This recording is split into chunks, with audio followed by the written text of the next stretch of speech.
Hey nerds, what's up? It's another speed draw video today, and this speed draw is actually for an art contest for an indie comic industry called Star-Crossed Comics. I drew a fan art of the comic The Black Blossom.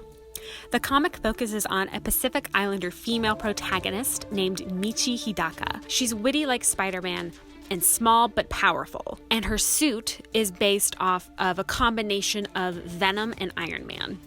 And this comic was actually created by my brother. So yay, support indie comics. So there is an art contest going on right now by Star-Crossed Comics where you can draw any of their characters from Star-Crossed and hand that in by June 20th.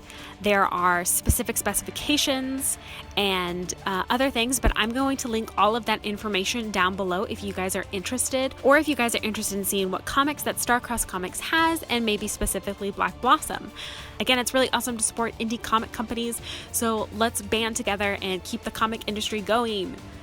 This is my first time ever trying to do a starry sky scape in Photoshop, so you're going to see me struggle a lot looking at references, but that is what helps you learn and kind of understand the process a little bit more. So I hope you guys enjoy this speed draw. Thanks so much for watching, and I'll see you guys next time.